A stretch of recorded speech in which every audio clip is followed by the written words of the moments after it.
Bien le bonjour et bienvenue à cette nouvelle capsule dans le cadre du cours SCG 4060. Aujourd'hui, capsule résumée sur le système musculo-squelettique.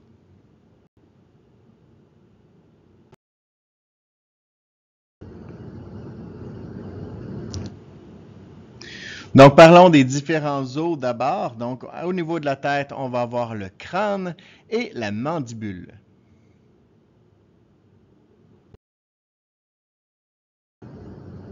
Au niveau du tronc, on va avoir la clavicule qui sert à maintenir l'épaule, la spacula qui est en fait ce qu'on connaît comme étant l'omoplate qui va être située en haut du dos, le sternum qui est au centre de la cage thoracique auquel sont rattachées les côtes ainsi que les fausses côtes et les côtes flottantes. Et finalement, on va avoir les vertèbres qui vont constituer la colonne vertébrale. L'os coxal ou l'os iliaque, si vous préférez, eh bien, en d'autres termes, c'est les os du bassin.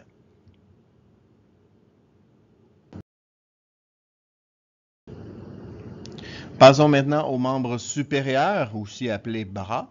Donc, au niveau du bras, je vais avoir l'humérus, le radius, l'ulna, anciennement appelé cubitus, les carpes et les phalanges.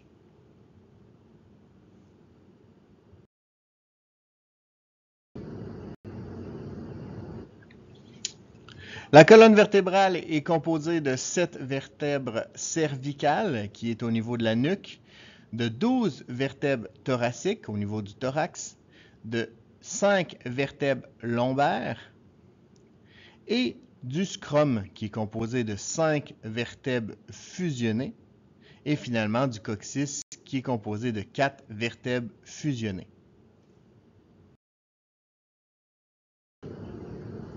Passons maintenant aux membres inférieurs. Donc le membre inférieur est composé du fémur, de la patella, anciennement appelée la rotule, de la fibula, anciennement appelée le péroné, et du tibia, qui est devant la jambe.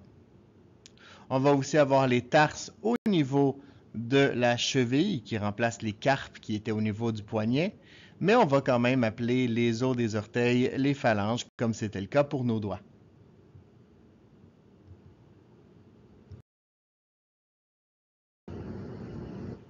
Passons maintenant plus en détail au niveau de la composition de l'os. Donc, ce qu'on avait vu, c'est que l'os avait un cartilage qui était à sa surface. On va avoir une ligne épiphysaire, l'os spongieux, ainsi que l'os compact. Donc, l'os compact qui va être plus solide. On va avoir la moelle osseuse qui est au centre de l'os. Et les vaisseaux sanguins qui vont servir à irriguer l'os, mais aussi à aller chercher ce que va produire la moelle épinière, qui sont l'ensemble des cellules sanguines.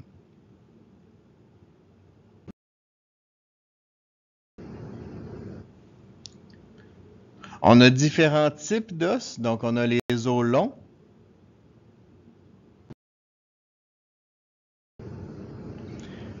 les os courts, qui vont être par exemple la rotule, qui va être de forme plus cubique. On parle ici, comme je vous disais, de la rotule, des tarses et des carpes.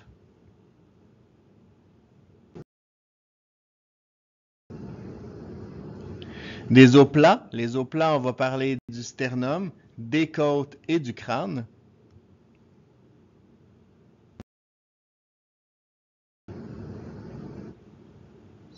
Et finalement, des os irréguliers qu'on a de la difficulté en fait à placer dans une catégorie. Donc, on leur a fait une catégorie qui est simplement des os irréguliers où on va retrouver l'ensemble des vertèbres, le mandibule et les os du bassin.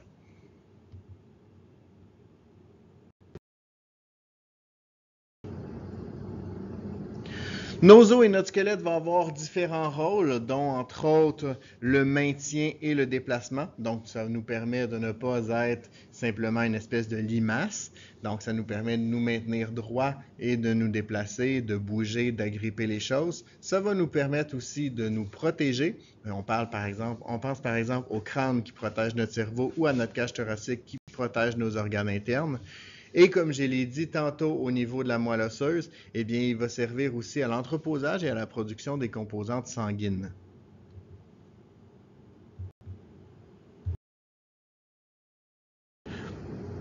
Maintenant qu'on a parlé de la composante squelette du système musculo-squelettique, parlons maintenant de la composante musculaire. Donc, ici, ce qu'on voit, c'est une articulation qui est composée de muscles, d'os, mais aussi de ligaments qui vont maintenir les os ensemble, de tendons qui vont attacher les muscles aux différents os, du cartilage qui va protéger les embouts des os contre l'usure, comme va le faire d'ailleurs le liquide synovial, et de la capsule articulaire qui va maintenir le liquide synovial près de en fait, à l'intérieur de l'articulation.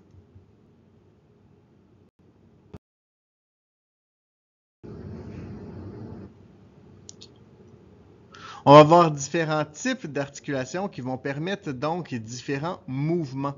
Donc, lorsqu'on parle d'une articulation immobile, eh bien, ça permet aucun mouvement. Comme par exemple, on peut penser aux os du crâne.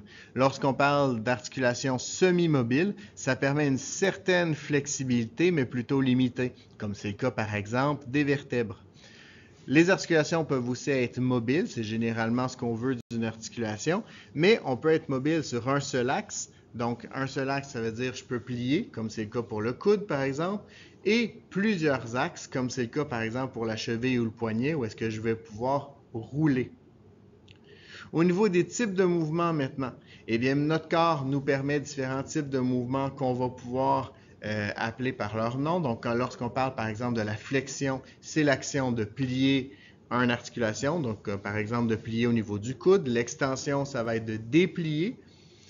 Quand on parle d'abduction, l'abduction, c'est éloigner un membre de l'axe central du corps, alors que l'adduction, c'est recoller ce membre sur l'axe central du corps. Et lorsqu'on parle de rotation, eh bien, on parle de tourner quelque chose, donc par exemple de tourner la tête à droite et à gauche. Et c'est ce qui met fin à cette capsule résumée. J'espère qu'elle vous a plu. Vous êtes maintenant les experts. À vous de surpasser le maître.